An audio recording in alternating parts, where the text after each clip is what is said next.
दोस्तों साजिद तरा साहब का मानना है कि अगर भारत मुगलों की हिस्ट्री हटा रहा है तो कोई गलत बात नहीं कर रहा। ये लोग इन्वेडर्स थे, ये वहाँ से आए, यहाँ जुल्म किया, यहाँ पे लोगों को मारा खसूटा, यहाँ पर कन्वर्जन किया। और किस बात की मोहब्बत थी? मरते ही उसकी छोटी बहन से शादी कर ली, बड़ी बहन से शादी कर ली, और अजीबो गरीब हरम में हज़ारों औरतें पड़ी हुई है और फिर कह रहे हैं मोहब्बत है। ये किस बात की मोहब्बत है? दोस्तों वीडियो देखते हैं, फिर उसके बाद बात करते हैं। मोहब्बत की निशानी है? कौन सी मोहब्बत की निशानी यार?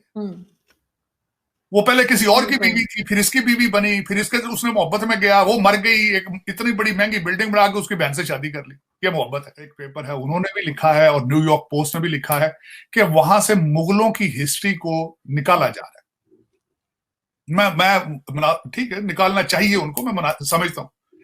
माइनॉरिटी थी, इन्वेडर थे, आए, जुल्म किया, बहुत जुल्म किया उन्होंने, थोड़ा सा जुल्म नहीं किया, बहुत ज्यादा जुल्म किया। मैं एग्री करता हूं, मेरे वो हीरो नहीं है, मेरे हीरो नहीं है। मैं इस पे पहले मैं करेक्शन कर दूं, मेरे हीरो नहीं है वो। मेरी नजर में वो इन्वेडर थे इस लैंड। और जो भी इन्वेडर आता है जुल्म करता है, चाहे वो ब्रिटिश हो, चाहे ये हो, चाहे वो कोई भी इन्वेडर हो, वो आके ओप्रेस करता है। वो इस तरह वो इतनी आसान बात नहीं होती वो उससे डील करना, उन्होंने किया। बल्कि मैं आपको आज आरजू मैं बड़ी एक और बात बताना चाहूंगा, मैंने अक्सर लोगों को नहीं बताई। मैं भारत बड़ी दफा गया हूं, आज तक ताजमहल नहीं गया। मैं एक दफा सरकारी डेलीगेशन के साथ गया था, सारा डेलीगेशन चला गया था बस में बैठ के, मैंने नहीं, मैं एहतजाजन नहीं गया था।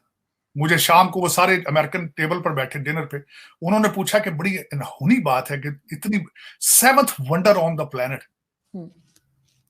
हम सब अमेरिका से आके बस में बैठ के तो आगरा गए थे, आज आप नहीं गए। मैंने कहा था मैं एहतजाज के साथ नहीं गया क्योंकि एक मुगल शहजादे ने भारत की गुर्बत का मजाक उड़ाया था, और उसने इतना पैसा उस ताजमहल पे लगाया था कि उस बिल्डिंग के खर्चे के बाद इंडिया बिकेम इतना वीक हो चुका था, ब्रिटिश कॉलोनी बन गया था। और शहजादे का मजाक क्या था? कहते हैं उसने मोहब्बत की निशानी बनाई, साथ ही उसी मोहब्बत की छोटी बहन से शादी कर ली उसने। और उसकी पता नहीं कितनी यार, पता कितनी बीवी थी उसकी, वो पहली बीवी तो थी नहीं उसकी जी। एक में देखे ना, क्या कहते हैं जी मोहब्बत की निशानी है? कौन सी मोहब्बत की निशानी यार? वो पहले किसी और की बीवी थी, फिर इसकी बीवी बनी, फिर इसके उसने मोहब्बत में गया, वो मर गई, एक इतनी बड़ी महंगी बिल्डिंग बना के उसकी बहन से शादी कर ली। ये मोहब्बत है?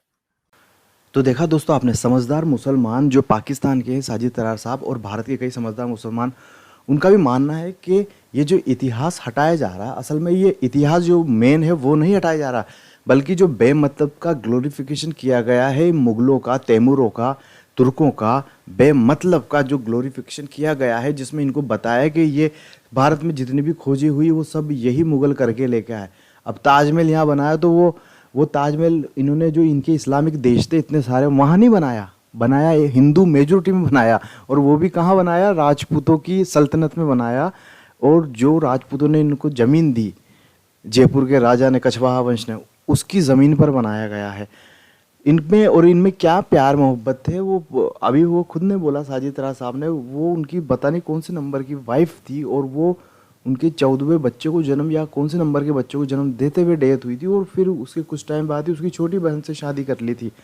पूरी इनके लिखे हुए हैं अय्याशों की कहानियाँ, लेकिन हमको शुरू से ही टीवी में और मूवीज़ के जरिए ऐसा बताया गया, तो हमारे दिलों में इनकी एक अलग छवि बनती गई। अब बताइए कि भारतीय जो इतिहास है, जो कश्मीर है, आपने सुना होगा बहुत सी मूवीज़ में बताते हैं कि ये जो कश्मीर है यही मुगलों की खोज है। एक है जिसमें अमिताभ बच्चन साहब भी है।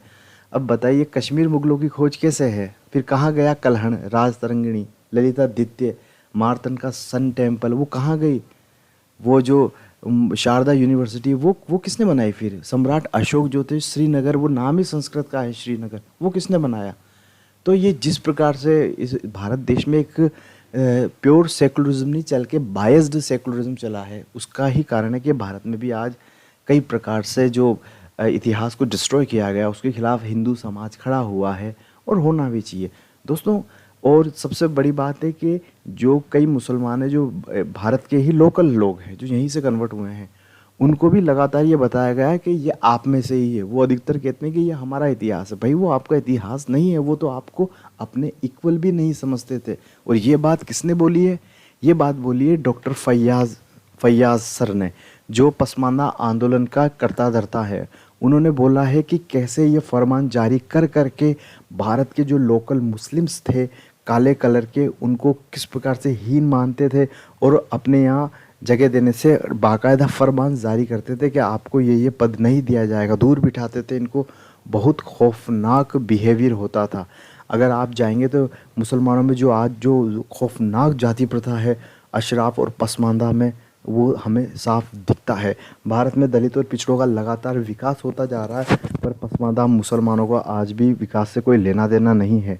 इसका मेन कारण ये भी है कि वो अपने आप में एक झूठी दुनिया में जा चुके हैं कि ये मंगोल और ये जो थे अरब तुर्क ये हमारे थे, जबकि दोस्तों ये आपके नहीं थे।